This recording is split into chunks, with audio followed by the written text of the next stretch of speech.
네, 오늘 말씀은 이 요한계시록 7교회 중에 그 세 번째 교회인 이 버가모 교회에 대한 말씀입니다. 버가모 교회는요, 처음에 그 나눴던 에베소 교회와 마찬가지로 하나님의 칭찬뿐만이 아니라 이 책망도 함께 같이 들었던 교회였습니다. 어떻게 보면 에베소 교회와 정반대인 성향을 가진 게 버가모 교회였어요. 왜냐하면 에베소 교회가 칭찬받은 내용을요, 버가모 교회는 책망을 받았고, 반대로 버가모 교회가 칭찬받은 내용을 에베소 교회는 책망을 받은 부분으로 볼 수가 있습니다. 먼저 간단하게만 나누겠습니다. 에베소 교회의 특징은 어떤 특징이 있었냐? 이 성경적인 지식이 있었습니다. 그리고 신학이 잘 정립되어 있는 교회였어요. 그래서 바른 분별력을 가지고 니골라당의 행위를 미워했다. 그러니까 이단의 행위들을 미워하는 교회가 에베소 교회였습니다. 뿐만이 아니라 이 거짓 교사들을 찾아내서 그들을 교회 밖으로 쫓아내는 그런 이런 바른 분별력, 그리고 신학적인 사상과 또 성경적인 정립이 잘 되어 있는 교회가 이 에베소 교회의 특징이었습니다. 근데 하나님이 그들을 책망하시는데 뭐라고 책망하시느냐? 니들이 그렇게 다 가졌지만 처음 사랑을 잃어버렸다. 그래서 어디서 떨어졌는지 돌아보고 회개하고 다시 처음 마음을 가져라, 이렇게 이야기를 하고 있습니다. 그러니까 에베소 교회를 향해서 주는 핵심은 이겁니다. 하나님을 향한 사랑이 식어졌음에도 종교적인 열심과 행위가 나타날 수 있다. 그러니 우리의 중심에 하나님을 사랑하는 마음을 다시 회복하고 그 행위들이 나타나야 된다. 이렇게 정의해 볼 수 있습니다. 그러면 오늘 말씀에 나타나는 이 버가모 교회의 칭찬과 책망의 특징은 무엇이냐? 정반대로 보면 됩니다. 이들은요, 하나님을 향한 뜨거운 사랑이 있었습니다. 이 부분은 제가 뒤에서 본격적으로 나누려고 하고요. 반대로 안타깝게도 이들이 그런 하나님을 향한 뜨거운 사랑이 있었는데 책망받은 내용이 무엇이냐? 바른 분별력을 가지지 못한 것을 책망하고 있습니다. 말씀해 보니까요, 안타깝게도 이 버가모 교회 안에서는 이 발람의 교훈을 따르는 자들이 있었다라고 이야기하고, 또 니골라당의 교훈을 지키는 자들도 있었다라고 합니다. 제가 뒤에 부분을 중요하게 이야기를 하려고 하기 때문에 그냥 간단하게 이렇게 생각하시면 됩니다. 그냥 이단적인 잘못된 그런 사상들이 교회 안에 있었다, 이렇게 보시면 됩니다. 그러니까 이런 하나님은 분별력을 잃은 이 버가모 교회를 향해서 책망하고 회개하고 돌이킬 것을 말씀하고 있다는 거죠. 여러분, 버가모 교회를 향한 하나님의 책망을 통해서 알 수 있는 것은 간단하게 이렇게 보시면 됩니다. 진리를 잃어버린 사랑, 분별력을 잃어버린 사랑을 하나님은 미워하신다는 겁니다. 이 백석대학교 이우재 교수님이 이 부분을 이렇게 설명해 주셨어요. 제가 좀 읽어드릴게요. 사랑이라는 미명 아래 거짓된 가르침을 용인한 것이 문제의 발단이었다. 이게 버가모 교회의 문제였습니다. 그들은 성경이 말하는 사랑은 모든 것을 주님의 이름으로 받아들이는 것이 아니라 하나님의 말씀을 떠난 거짓된 가르침을 미워하는 것이라는 점을 망각했다, 이렇게 이야기합니다. 무슨 말이냐면 성경이 말하는 사랑은요, 모든 것을 주님의 이름으로 받아들이는 것이 아니에요. 근데 그들은 그렇게 생각했습니다. 그리고 하나님의 말씀을 떠난 거짓된 가르침을 미워해야 한다는 것을 망각했다는 겁니다. 그러니까 무분별하게 모든 것을 다 품어야 되는 게 하나님의 사랑이라고 착각했다는 겁니다. 그래서 중략하고 후에 이렇게 이야기합니다. 사랑이라는 이름으로 하나님의 말씀의 기준이 자꾸만 모호해지는 시대 가운데, 그러니까 사랑이라는 이름으로 하나님의 말씀에 대한 기준이 자꾸만 애매해져가는 시대 가운데 주님은 교회가 끝까지 타협하지 않는 신앙으로 진리를 고수하기를 원하신다는 겁니다. 그러니까 하나님이 사랑을 해야 되지만 어떠한 사랑이냐? 이 진리의 기준에 근거한 사랑, 진리를 바탕으로 한 사랑의 기준이 되어야 한다는 겁니다.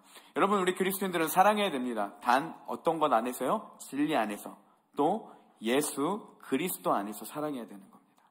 이걸 잃어버리는 사랑은요, 무분별한 사랑이라는 것입니다. 여러분, 물론 예수 그리스도 안에서 우리는 모든 자들을 품어야 됩니다. 예수님도 연약한 자들과 함께 하셨고 죄인들을 불러 회개시키러 오셨다고 하시며 그 사회에서 소외되고 특히 죄인 취급을 받던 자들과 함께 십자교제를 나누셨습니다. 맞지만 여러분, 교회의 거룩성을 훼손하는 행위나 악한 것을 미치는 자들을 통해서는 우리가 분별력을 가지고 그것들을 적대해야 된다는 거죠. 그래서 교회 안에 반드시 이걸 기억해야 합니다. 여러분, 7이라는 것이 있습니다. 무엇이냐면 잘못된 행위에 대해서 그에 따른 뭐 어떠한 훈계나 훈방의 조치들이 필요하다는 거죠. 최악의 경우에는 교회에서 공동체에서 쫓겨나게 되는 일들, 그 모든 것들이 이루어지는 게 이 7이라는 과정입니다. 특별히 우리 청년부 안에서도 이런 부분을 꼭 이야기해주고 싶습니다. 여러분, 연애에 대해서 신중하셔야 됩니다. 특히 공동체 안에서의 연애는요, 각별히 신중하셔야 됩니다. 자칫하면요, 공동체를 망치는 행위라는 것을 꼭 기억을 하셔야 돼요. 전에 이런 경우가 한 번 있었습니다. 제가 전에도 설교 때 나눴는지 기억이 안 나는데, 한 청년이요, 이 청년부에 있는 자매들에게 다 흔히 말하는 그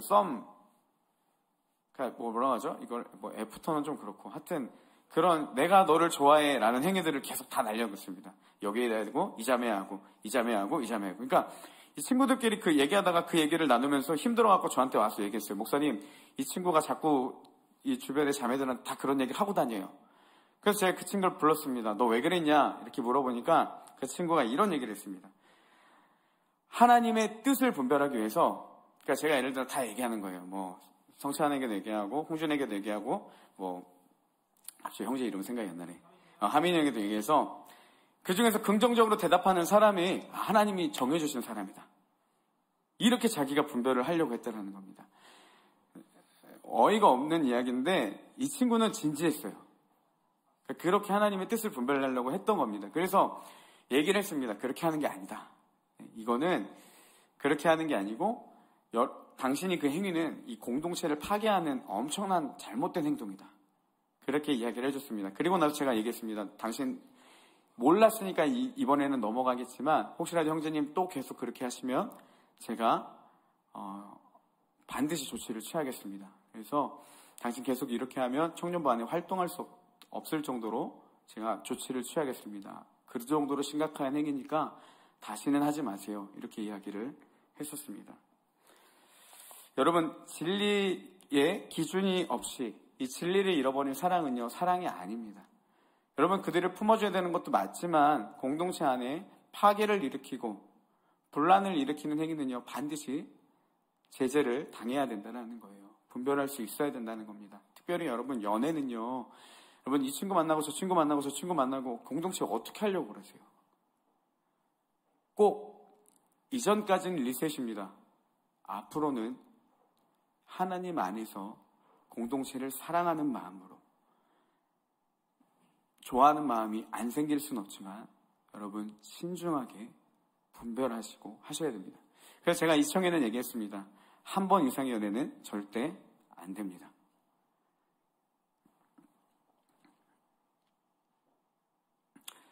여러분, 이런 모든 행위들이 우리가 사랑으로 그들을 받아들일 필요도 있지만 한편으로는요, 진리 안에 거하지 않는 행위, 공동체를 파괴하고 하나님의 진리를 벗어나는 그 행위에 대해서는요, 우리가 바른 분별력을 가지고 그것들을 행해야 한다는 것입니다. 이게 사랑이라는 거예요.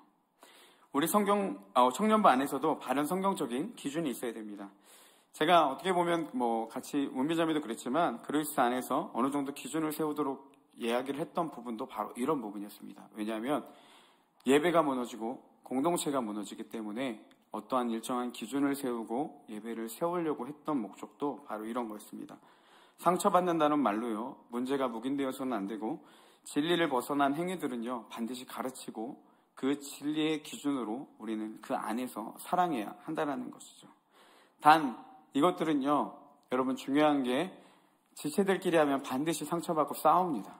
그리고 이게 자칫하면 사랑의 권면이 아닌 징계가 될 수 있고 정죄가 될 수도 있습니다. 그러니까 이런 문제들은요, 꼭 교육자를 통해서 하셔야지 여러분들이 직접 하시면 안 됩니다.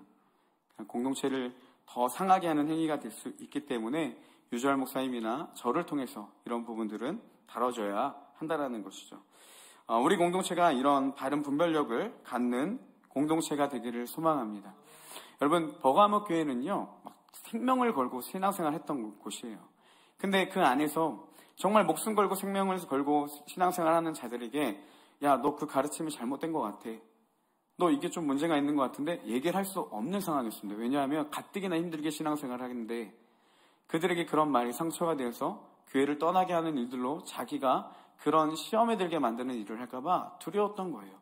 그러니까 문제가 되었던 게 뭡니까? 그 안에 이단적인 사상들이 들어왔음에도 공동체를 무너뜨리고 진리를 파괴하는 행위가 그 안에 들어왔음에도 불구하고 아무런 제재가 없었다는 것. 그것들을 주님은 책망하셨다는 겁니다. 우리 안에요, 진리 안에서 사랑해야 되지만 그런 부분들이 있다면 꼭 교육자를 통해서 그 부분들이 다뤄지고, 그래서 진리 안에 이 공동체가 바로 세워지고 사랑의 나눔이 있는 우리 청년부 되기를 소망합니다. 이제 진짜 나누고 싶은 내용입니다. 이 버가모 교회가 받은 칭찬과 그들이 가졌던 이 충성에 대해서 말씀을 나누려고 해요. 먼저 주님은요, 13절에서 버가모 교회를 통해 이렇게 말씀하고 있습니다. 상반절에 보면 이렇게 되어 있습니다. 내가 어디에 사는지를 내가 아노니 거기는 사탄의 권자가 있는 데라. 이렇게 설명하고 있습니다. 그러니까 버가모 지역을 뭐라고 이야기하냐? 사탄의 권자가 있는 곳, 그러니까 사탄이 다스리는 곳, 사탄이 통치하는 곳, 사탄의 능력을 가진 곳, 이곳이 버가모 지역의 특징이었습니다. 하나님이, 주님이 이 버가모 지역을 사탄의 권자가 있는 곳이라고 하신 이유는 크게 두 가지가 있습니다. 첫 번째는 뭐냐면요, 이 버가모는요, 아시아의 주도적인 종교 중심지였습니다. 그러니까 버가모 안에는 많은 신전이 있었어요. 뱀으로 상징되는 치료의 신인 아스클레피오스, 그 신의 큰 신전이 있었고, 또 여러분들 잘 아시는 그 주된 신, 그 제우스 신전이 이곳에 있었습니다. 심지어 12m나 되는 이 제우스 숭배 재단이 이곳에 있었습니다.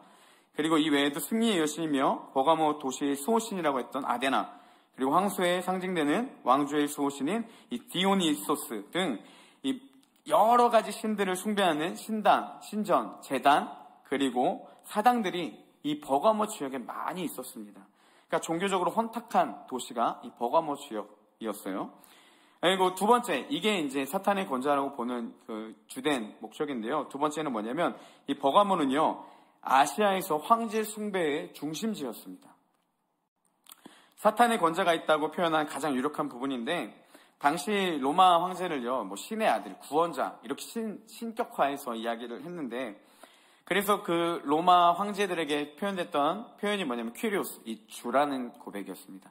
근데 여러분, 우리는 누구만을 주라고 고백하고 있습니까? 예수 그리스도. 그래서 주는 그리스도라는 고백이 신약에서 굉장히 중요한 이유가 바로 여기에 있습니다.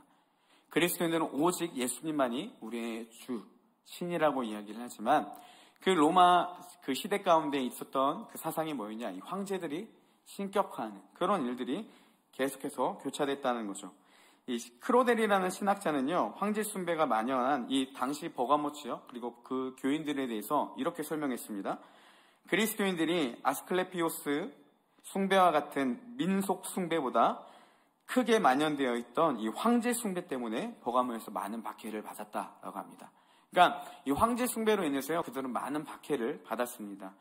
황제 숭배가 단순한 우상 숭배가 아니었습니다. 그들에게는 이 시민의 충성 및 애국심과 연관이 되었다는 거죠. 그러니까 그 황제를 주라고 고백하지 않았던 그럼 그리스도인은 어떻게 됐냐? 반로마적 성향을 가진 자들. 그 시대에 충성심이 결여됐고 그 민족 가운데 충성하지 않는 그런 사람들, 이게 그리스도인이라는 오해를 사고 있었다는 거죠. 그러니까 반로마적 사상을 가진 자들로 낙인되어서 그들을 많은 핍박하는 곳, 이곳이 버가모 지역의 특징이었다는 겁니다. 그래서 다시 한번 우리 13절 말씀을 한 번 더 보겠습니다. 그 제가 읽은 이후의 말씀인데요, 우리 같이 한번 읽어보겠습니다. 시작. 내가 내 이름을 너희 가운데 곧 사탄이 사는 곳에서 죽임을 당할 때에도 나를 믿는 믿음을 저버리지 아니하였도다. 네, 그들이 핍박받았던 내용이 나오는데 버가모 교회는 황제 숭배를 거부했습니다. 그래서 그 박해가 얼마나 심했는지 13절 방금 읽었던 말씀에서 예상해 볼 수 있습니다. 버가모 지역을 뭐라고 표현하냐면요, 아까 상반절에서는 사탄의 권자가 있는 곳이라고 표현했고, 지금 읽었던 곳에서는 사탄이 사는 곳이라고 표현합니다. 여러분, 이 짧은 절에서 두 번이나 사탄이 권자하는 곳, 사는 곳이라는 표현을 통해서 우리가 뭘 알 수가 있겠습니까? 굉장히 무분별하고 사탄이 그 힘을 주는 그런 지역, 이 특징이 버가모 지역이었다는 거죠. 그러니까 당시에 굉장히 큰 혹독한 박해가 그리고 핍박들이 있었음을 우리가 짐작해 볼 수 있습니다. 그리고 또한 어떻게 이야기하냐, 실명을 거론하죠. 안디마의 죽음을 거론합니다. 그 순교에 대해서 이야기를 합니다. 이 안디바라는 사람이요, 어떤 사람인지는 기록이 없습니다. 그래서 어떤 일을 당했고 어떤 사람이었는지는 모르겠지만 우리가 이 글을 봐서 유축할 수 있는 건 무엇이냐? 버가모 교회의 교인이었는데 이 사람이 예수 그리스도를 믿는 믿음을 가지고 있었기 때문에 순교를 당하는 일들이 그 안에 있었다라는 거죠. 어떻게 죽었는지는 모르겠지만요, 당시에 그 로마의 잔인한 방법으로 그리스도인들을 핍박했던 것을 감안할 때, 그리고 아마 본인이 되기 위해서라도 무자비한 방법으로 그를 박해하고 심지어 그 순교의 자리까지 끌고 갔을 겁니다. 이런 것들을 보면서 버가모 교회 성도들은 어떤 느낌을 들었을까요? 나도 언제 죽을지 모르겠다라는 불안감과 두려움 가운데 신앙생활을 하고 있었다라는 것이죠. 하지만 그런 상황에서도 하나님이 칭찬하시는 부분이 바로 여기 있습니다. 버가모 교회 성도들은 예수 그리스도 이름을 굳게 잡았다. 그리고 믿음을 저버리지 않았다. 이렇게 설명해주고 있습니다. 여기서 내 이름을 굳게 잡아서라는 표현은요, 단순한 의지의 표현이 아닙니다. 여러분, 이것은 그들이 전심을 다했다는 표현입니다. 그리고 전인격적으로 예수님의 이름을 의지해서 그 어려운 상황들을 이겨냈다. 이런 표현으로 볼 수가 있습니다. 그러니까 일부분의 순종이 아니라, 자신의 삶의 한 부분의 순종이 아니라 전인격적인 그 모든 것을 드린 순종이 그들에게 있었다는 거죠. 죽음이 있지만 죽음을 물사하고 하나님을 지키고 그 말씀과 하나님의 이름을 붙잡고 나아가는 승리가 그들 가운데 있었다는 겁니다. 서머나 교회처럼요, 버가모 교회는 안디바를 대표로 신실한 순교자들이 많이 있었습니다. 이들은 어두운 시대 가운데서도 어떻게 보면 하나님의 마음을 시원케 하는 사람들이었죠. 혼돈스럽고 죽음을 위협하는 상황 가운데서도 끝까지 믿음을 지키며 하나님의 마음을 헤아리던 자들, 그런 자들이 이 버가모 교회 안에는 있었습니다. 그러니까 주님이 진정으로 찾으시는 사람들이 바로 이 안디바와 같이 충성과 신실함을 가지고 믿음 생활하는 자들, 하나님은 이런 자들을 칭찬하시고 찾으신다라는 것입니다. 그리고 이것이 하나님이 원하는 충성된 모습이라는 거죠. 그래서 오늘은 이 충성이라는 단어에 좀 초점을 두고 말씀을 준비했는데, 이 말을 찾아보니까요, 충성 충자에 정성 성으로 사전적인 의미를 보니까요, 네, 띄워주세요. 진정에서 우러나오는 정성, 그러니까 특히 임금이나 국가에 대한 것을 이르는 말이 이 충성이라는 표현입니다. 그래서 두산백과에서는요, 이렇게 표현을 했습니다. 충성은 특정한 인간이나 집단 또는 신념에 자기를 바치고 지조를 굽히지 않는 일, 이게 충성이라는 겁니다. 신앙으로 접목하면 저는 이렇게 볼 수도 있습니다. 종교적 행위가 아닌 진심으로 정성을 다하는 행위, 이게 하나님 앞에 충성이고요. 하나님을 향한 신념에 자신을 바치고 지조를 굽히지 않는 일, 믿음에 자신을 바치고 지조를 굽히지 않는 것, 이것이 하나님 안에 충성이라고도 볼 수가 있습니다. 하나님을 향한 인내와 수고가 있었지만 처음 사랑을 잃어버렸던 에베소 교회와 달리 그들은요, 이 버가모 교회는 끝까지 충성하며 하나님을 사랑했던 교회였습니다. 그래서 주님은 특별히 안디바를 뭐라고 말씀하시냐? 충성된 증인이었다, 이렇게 표현하고 있습니다. 안디바를 비롯해서 버가모 교회는 어려운 상황에서도 이 믿음의 지조를 갖고 예수 그리스도를 믿는 믿음으로 어려운 시기들을 끝까지 견디며 이겨냈던 자들, 이게 버가모 교회가 하나님을 향한 사랑이었고 그들이 가진 충성이었습니다. 그리고 이런 성품이 바로 우리 그리스도인들에게 하나님이 요구하시는 성품이라는 것이죠. 우리가 잘 아는 스데반은요, 이 하나님의 충성된 자, 그리고 예수 그리스도의 증인의 어떻게 보면 대표적인 인물 중에 하나로 볼 수 있습니다. 스데반, 사도행전 6장에 보면요, 이 당시에 많은 사람들과 스데반이 논쟁이 일어납니다. 그러니까 다수대 혼자의 논쟁이었는데요, 스데반의 상대가 되지 못합니다. 성령의 말하게 하심을 능히 당하지 못했다. 성경은 이렇게 기록하고 있습니다. 그래서 이 사람들이 더 이제 화가 난 것 같아요. 그래서 이제 스데반을 어떻게 할까 하다가 자기들이 논쟁으로 안 되니까, 이게 그 합리적인 어떻게 보면 방법으로 안 되니까 이 사람들이 이제는 편법, 그러니까 불이하게 이 스데반을 넘기려고 합니다. 그래서 어떻게 하냐면 논쟁으로 안 되니까 사람들을 매수하기 시작해요. 돈으로 사람들을 매수해서 뭐라고 하냐면 스데반이 모세와 하나님을 모독하는 말을 했다. 우리가 그걸 들었다. 그러니까 거짓 증거들을 막 나타나기 시작합니다. 그리고 이 흔히 말하는 그 권세자들, 종교 지도자들을 막 선동합니다. 그들을 선동해서 스데반이 나쁜 사람이야, 하나님을 거역하고 신격하고 모독을 한 사람이야, 이렇게 계속해서 선동해서요, 그들의 힘을 힘입어서 이 공회로, 그러니까 지금으로 말하면 뭐 어떤 종교 재판으로 이 스데반을 몰아넣습니다. 그리고 매수한 사람들을 통해서 거짓 증인들을 세워서 스데반은 죄인이다라고 한순간에 몰아버립니다. 여러분, 얼마나 억울했겠습니까? 그 돈과 불의가 여전히 난무하던 시대, 지금과 어떻게 보면 똑같이 그 시대에도요, 그런 권력과 돈으로 이 스데반을 한순간에 매몰차게 무너뜨리는 것이 당시 상황이었다는 겁니다. 스데반은 굉장히 괴로웠을 겁니다. 아마 마음이 많이 힘들었을 거예요. 와, 하나님, 어떻게 내가 복음을 전하는데 이런 일이 일어날 수 있을까? 좀 절망하고 낙심됐을 겁니다. 근데 스데반이 그 안에서도 억울하고 답답한 상황 가운데서도 포기하지 않았던 것, 그게 한 가지 있는데요. 바로 무엇이냐면 하나님을 향한 충성, 그리고 예수 그리스도의 증인된 모습이었습니다. 사도행전 6장 15절에 보면 그런 억울한 상황, 모든 사람이 나를 정죄하고 돈으로 매수당해서 나는 죄인이라고 선포하는 그 자리 가운데 스데반이 어떤 자세를 취하고 있는지 보여주는데, 우리 6장 15절 말씀을 같이 한번 읽어보겠습니다. 시작. 공회 중에 앉은 사람들이 다 스데반을 주목하여 보니 그 얼굴이 천사의 얼굴과 같더라. 여러분, 이런 거예요. 저 혼자서 억울하고 여러분들이 다 저를 정죄하는 겁니다. 근데 제가 여기서 천사의 얼굴을 하고 있어요. 이게 됩니까? 이게 실질적으로 말이 안 되는 이야기예요. 스데반이 그렇게 할 수 있었던 이유가 무엇이겠습니까? 그는요, 끝까지 그런 억울한 환경 가운데 낙심하지 않고 좌절하지 않고, 아니 그런 마음이 있었을지라도 그가 포기하지 않았던 것, 예수 그리스도의 증인된 모습, 여전히 천사의 얼굴을 하고 있었다라는 겁니다. 환경에 따라 휘말리는 것이 아니라, 상황에 따라 믿음이 바뀌는 것이 아니라, 아까 충성이 이런 얘기 했었죠. 지조를 지키는 것, 믿음이나 신념으로 지조를 지키는 일, 이게 예수 그리스도의 충성된 자들이며 우리에게 하나님이 요구되는 성품이라는 겁니다. 저는 이 말씀을 묵상하면서 좀 그게 생각이 났어요. 여러분, 은장도라고 혹시 아시나요?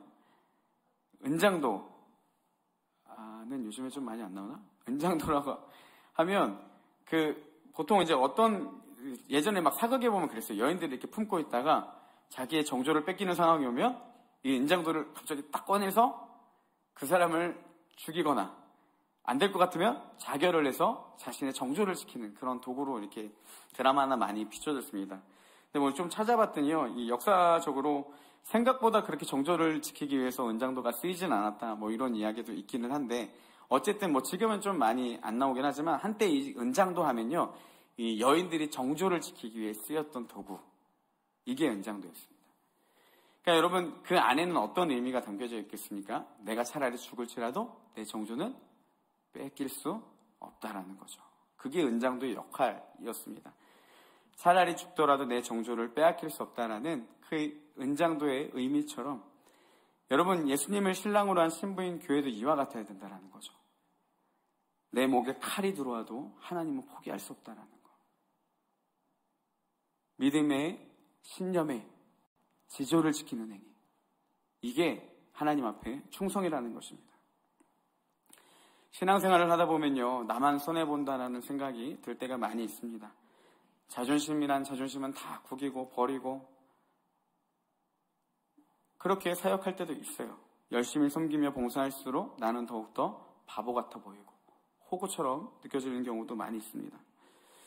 이 사랑이라는 말이 참 이상한 게요, 예전에 그 드라마에서 이런 얘기를 하더라고요. 덜 사랑하는 사람이 이기는 거다. 이해되세요? 덜 사랑하는 쪽이 이기는 사람이라는 거예요. 연애도 그렇지 않습니까, 여러분? 더 사랑하면 나만 잘해주는 것 같고 나만 더 상처받고. 공동체 안에서도 그런 것 같아요. 어떻게 보면 청년부를 사랑한다고 생각하고 사역을 할수록 받는 건 상처뿐인 그런 일들이 좀 있지 않습니까? 뭐 저만 그렇게 느끼는지 모르겠지만 좀 그런 것 같아요. 사랑이라는 게 참 줄수록 상처받는 것 같아요, 한편으로는. 물론 뭐 타락한 세상 가운데 어쩔 수 없는 부분이지만, 그래서 공동체를 사랑할수록 많이 상처받는 곳이 한편으로는 좀 교회라는 생각이 들었습니다. 그렇게 공동체에 대한 믿음과 회의를 들기도 합니다. 이게 참 이상한 것 같아요. 그런 생각이 들면서 어제 좀 이런 비슷한 마음이 들었는데, 제가 그 마하나임 MT를 1박 2일로 다녀왔습니다. 그래서 이제 오는 길에 이제 운전을 하면서 오는데 뒤에서 이제 이런저런 이야기를 하다가 이제 여행에 대한 이야기가 나왔어요. 그러니까 뭐 스위스가 그렇게 좋답니다. 그리고요, 뭐 제주도부터 비롯해서 뭐 여러 가지 뭐 보라카이 뭐 어쩌고저쩌고 이제 해외 여행을 막 이제 얘기를 많이 했어요. 그래서 막 굉장히 좋다. 뭐 어디 갈 때 나도 추천해 줘라. 막 이러면서 막 이렇게 해외 여행 갔던 이제 좋은 추억들을 이제 같이 막 이야기하면서 공유하고 그런 이야기들을 들었는데 저도 가족들이랑 여행하는 거 굉장히 좋아하거든요. 근데 이제 듣고 있으니까 너무 부러운 거예요. 나도 가고 싶은데, 나도 나가고 싶은데. 그러면서 좀 몸이 피곤해서 더 그랬던 것 같은데 그런 생각이 들었습니다. 왜 나는 누리지 못하지? 저랑 비슷한 연령대였는데 왜 목사는 그렇게 살아야 되지? 무엇보다도 제가 마음이 힘들었던 게 뭐냐면 왜 내가 목사라 내 아내와 내 하준이까지 이렇게 같이 피해를 봐야 되는 거지? 그런 생각들이 이제 마음이 굉장히 많이 무거웠어요. 그러다가 그 말이 떠올랐습니다. 요즘에 저희 아내가 얘기해 준 건데 하준이가 종종 이런 얘기를 합니다. 나도 아빠랑 토요일 주일에 같이 놀고 싶은데. 이 얘기가 되게 마음이 아프거든요. 근데 이제 그 얘기가 많이 생각이 나면서 직업에 대한 굉장히 큰 회의가 들기 시작했습니다. 그래도 감사했던 게 이제 딱 교회에 도착하고 났더니 제가 원래 아이스크림을 잘 안 먹는데 해명자매가 베라에서 이제 아이스크림을 사줘갖고 같이 먹으면서 굉장히 큰 위로가 되기도 했는데 인상 쓰지 마요. 어쨌든 그걸 먹고 이제 좀 이제 굉장히 큰 위로가 됐어요. 같이 이야기하면서 좀 그러면서 이렇게 다시 또 이제 설교를 준비하려고 이제 앉았는데 그 자리에서 이제 충성이라는 단어를 많이 생각을 하다가 이런 생각들이 이제 오버랩 됐습니다. 가족여행, 이 워라벨의 삶이 중요한가? 아니면 하나님의 일을 하는 것이 더 소중한가? 당연히 하나님의 일을 하는 것이 더 소중합니다라고 단순간에 선택을 해야 되는데 사실 그렇지 못했어요. 그냥 부러웠거든요. 나도 평범하게 살고 싶었거든요. 그러다가 이 말씀을 계속 묵상하면서 제 안에 이런 고백이 나오기 시작했습니다. 평범한 삶과 평범한 생활을 누리지 못해도 주님 당신은 포기할 수 없습니다. 마음에 감동돼서 했던 건 아니고요. 그냥 좀 거의 90%의 의지와 10%의 감동으로 했습니다. 그래도 감사한 게 그렇게 딱 이야기를 선언하니까요. 제 마음의 관점들이 자꾸 이렇게 바뀌기 시작했습니다. 제가 하준이에 대한 이미지를 어떻게만 생각했냐면 같이 여행도 못 가주고 주말에 못 놀아주는 아빠라는 인식이 있었는데 가만히 돌이켜보니까요. 제가 목사이기 때문에 제 아들이 받은 게 너무나도 많이 있다라는 마음을 주셨어요. 그리고 나서 이제 얼마 전에 있었던 일들이 생각이 났는데 제 7월 말쯤에 이제 제 아들이 처음으로 이제 여름 성경학교를 이제 2박 3일 갔다 왔습니다. 그리고 나서 여러분 설교병이라고 아세요? 이 설교병이 생겼어요. 뭐냐면 갑자기 거실에다가 이제 의자를 갖다 놔요. 그러더니 물을 갖고 옵니다. 그 위에다 딱 놓고요. 일어나세요. 이러더니 아내와 제가 딱 일어나면 이제 율동과 함께 찬양을 시작합니다. 찬양이 끝나면 앉혀놓으면요. 그날 들었던 그 아브라함의 순종에 대해서 이제 설교를 하기 시작합니다. 한참을 막 해요. 그래서 아멘! 막 이러면 또 아멘도 해주고. 그러다 이제 예배가 끝납니다. 이 예배를 당분간 계속 드려줘야 돼요. 네, 그래서 굉장히 좀 힘들었는데 어쨌든 막 그렇게 하더라고요. 그러다가 얼마 전에 이제 그 양가 부모님을 모시고 제가 휴가니까 같이 휴가를 갔다 왔는데 휴가 중에 하준이가 또 설교를 시작했습니다. 근데 이번엔 아브라함이 아니었어요. 제가 종종 뭐 거의 그런 일은 없지만 이제 다른 데 이제 설교를 하다 보면 이제 다른 교회나 뭐 혹시라도 이제 초청받아서 가면 제가 이 스데반에 관한 설교를 좀 하는데 이제 이청에서도 수련회 때 한번 같이 했었는데 하준이가 갑자기 그때 스데반에 대해서 설교를 하는 겁니다. 무려 13분인가? 다음에 한 15분 됐어요. 이때까지 이렇게 설교를 하는 겁니다. 그러다가 저희 장인어른이 아직 예수님을 안 믿으시는데요. 한참을 설교한 후에 할아버지가 뭐라면 할아버지 교회 나오셔야 돼요. 이렇게 얘기를 했습니다. 그 여행 마지막 날 이제 차 타고 운전하는데요. 할아버지 교회 다닌다고 또 얘기를 하는 겁니다. 그러면서 뭐라고 하냐면 할아버지 나를 따라 기도해요. 이렇게 하더니 영접 기도에 가까운 기도를 시켰습니다. 그러고 나서 다 기도를 끝난 후에 뭐라고 얘기했냐면, 할아버지, 내가 확인할 거야. 다음 주 때 꼭, 이번에 주일날 꼭 교회 나가. 교회 나가면 내가 아울렛에서 좋은 선물 하나 해줄게. 이렇게 얘기를 했습니다. 마지막이 가관인데요. 그러나 저를 싹 보더니 명언을 남겼습니다. 영태야, 영태야, 전도는 이렇게 하는 거다.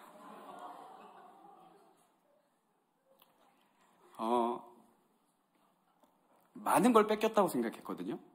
근데 하나님이 참 많은 것들을 주셨더라고요. 이게 생각이 바뀌니까 하나님 참 많은 것들을 주셨구나. 내가 못 누린 게 아니라 오히려 더 많은 것들을 누리고 있었구나 라는 관점이 바뀌기 시작했습니다. 그때 제 마음 가운데서 떠올랐던 찬양의 가사가 이거였습니다.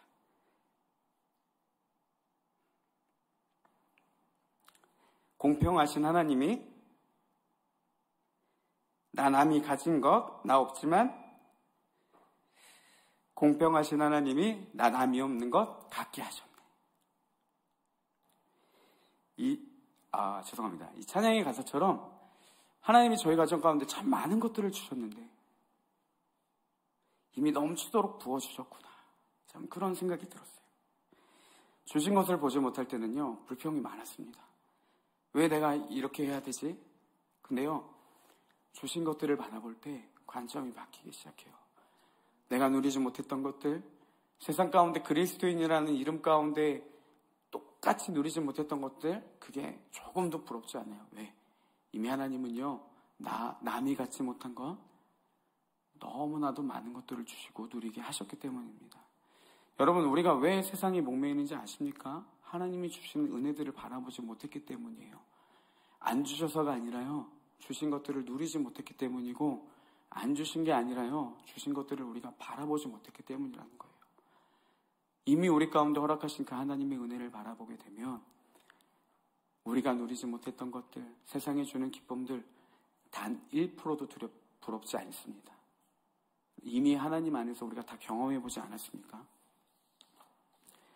사랑하는 우리 청년부 여러분, 남이 누리는 것 누리지 못해서 괴로우시지는 않으십니까?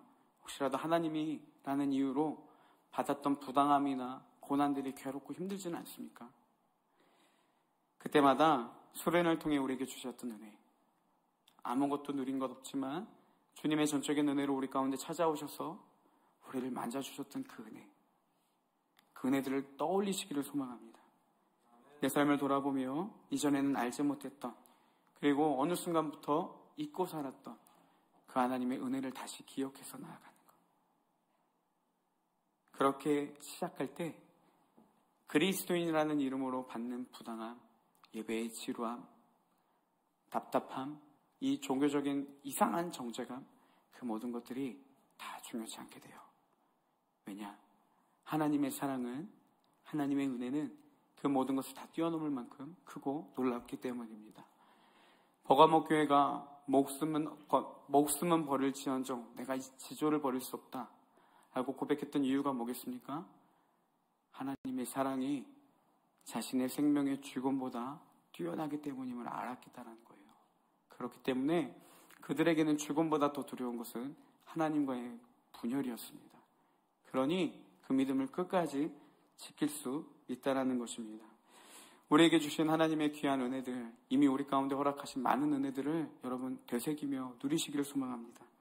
그래서 하나님을 더 깊이 사랑하고 이 믿음의 지조를 지키고 정조를 지키며 하나님을 더 깊이 사랑하는 우리 사랑하는 청년부 되기를 주님의 이름으로 축복합니다. 이 시간 함께 찬양하고 나아가겠습니다. 제가 아까 고백했던 찬양팀 나와주시고요. 그 찬양인데요, 여러분 이 나 가진 재물 없으나 이 찬양을요, 송명이라는 시인이 만든 찬양입니다. 뭐 아시는 분도 있겠지만요, 이 송명희 시인이요, 뇌성마비라는 장애를 앓고 있습니다. 그분이 그런 신체가 불편한 상황 가운데서 어떤 고백을 하냐, 가사를 좀 읽어드릴게요. 나 가진 재물 없으나, 나 남이 가진 지식 없으나, 나 남에게 있는 건강 있지 않지만 나 남이 없는 것 있습니다. 나 남이 못 본 것을 보았고 남이 듣지 못한 음성 들었고, 남이 받지 못한 사랑 받았고, 남이 없는 거 깨달았네. 그렇게 되니까요, 자신이 가진 장애, 몸의 불편함, 누리지 못하는 재정적인 문제들, 그게 다 소용이 없는 거예요. 다 필요치 않은 거예요. 그래서 이렇게 고백하죠. 공평하신 하나님, 하나님이 내가 남이 가진 것 하나 없지만, 공평하신 하나님이 나 남이 없는 것 갖게 하셔요. 여러분, 어떻게 하나님 공평하다고 할 수 있겠습니까? 그 상황 가운데서 어떻게 하나님 공평하다고 할 수 있겠습니까? 이 시인이 그렇게 할 수 있는 비결은 하나예요. 하나님의 사랑이 그 모든 것을 뛰어넘기 때문입니다.